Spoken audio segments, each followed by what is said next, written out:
So today I want to talk about a manga that I just happened to find while I was walking around my used bookstore called I Had That Same Dream Again. Uh, Long and short of it is, it was quite good.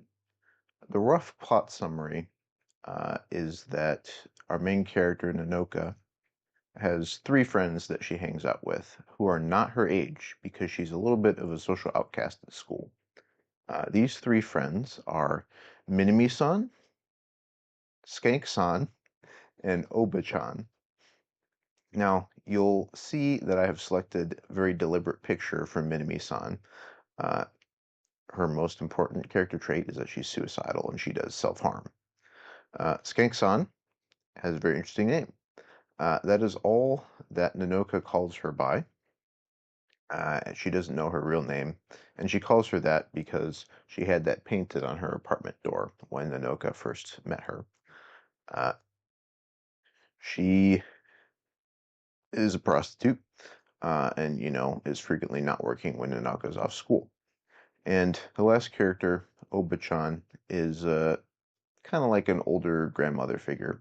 She is not Nanoka's grandmother, but Nanoka calls her that, and I had to look this up. She calls her Oba-chan. That kind of means like granny, and she calls her that in the same way that you'd call your dad's good friend Tim, who shows up to a bunch of family events, Uncle Tim, even if he isn't blood related. So the general plot summary is that, again, Nanoka is a little bit of a social outcast, but she hangs out with these three friends, and over the course of the book, she helps those three friends discover the secret to happiness, and they also help her discover the secret to happiness. That's her quest, and she has been assigned that as part of a school project, so she's approaching it a little bit too seriously. Uh, Interestingly, though, as the book progresses and she talks to these friends more and figures out more about their lives, they start to disappear from the book. So Minami-san just vanishes. Skank-san does too, as well as Oba-chan at the very end. Why exactly? I won't spoil, but it's very important to the plot of the book. There's also another character, the fifth character who's important. His name is Kiryu.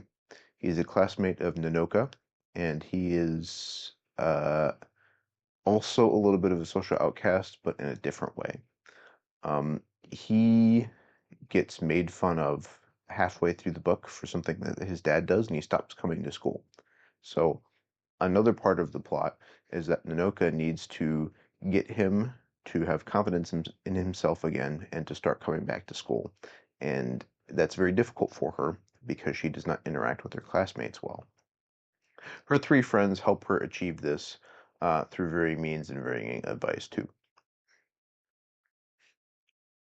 This book tackles many different themes. The obvious one is suicide and self-harm with Minami-san. Nanoka does not understand it very well, but she's not frightened by it. Uh, After, the initial shock value, she and Minami-san talk it over quite a bit and discuss why exactly Minami-san feels that way. And Nanoka is eventually able to convince her to stop doing that, which is excellent. Um, Again, happiness, another major theme. We talked about that. It's very explicit and in your face because that's what Nanoka is spending most of the book trying to do, is to try and find out what the meaning of happiness is and how people achieve happiness.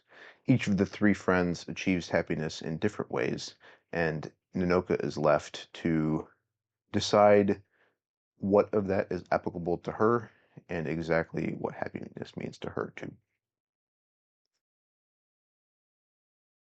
Upon further research, I found out that this was originally a novel, but I had read the manga adaptation. I quite enjoyed the manga adaptation, and disclosure, I have not read the novel, but I feel that the illustrations in the manga were quite good for certain various plot points and visuals that are important to the story.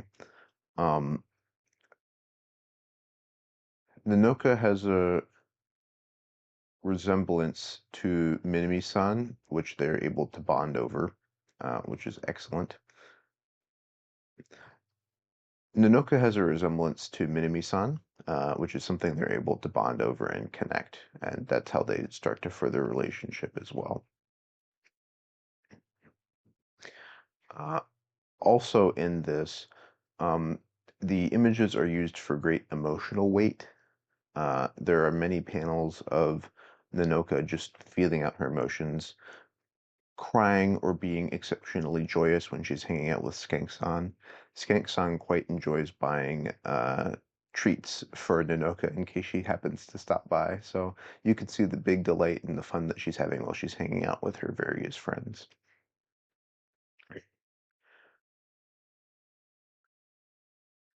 There are a couple other characters in the book that I did not mention because they're not super important. Of the five, I feel that Minami-san and Skank-san are the most important and the most well developed. We go the most into Skank-san's backstory, which is quite applicable for her meaning of happiness and how she came to feel that way, which she shares with Nanoka, and Nanoka is able to uh, carry that with her through the end of the book. Minami-san, we don't find out very much about, but her story is weighted much more in the first part of the book, so we spend more time with her to start with. And just based on the subject matter and the themes that surround her, uh, it's a very emotionally weighted story, which is quite good. Again, enhanced by the art that I was talking about previously. I feel that it would be difficult to appropriately display the self-harm and suicidality just through the words of the novel. So actually being able to see her, cutting herself in that panel that I showed earlier, and a couple other panels here where her bangs are covering her eyes, to really showcase how she's feeling about the world and about happiness in general.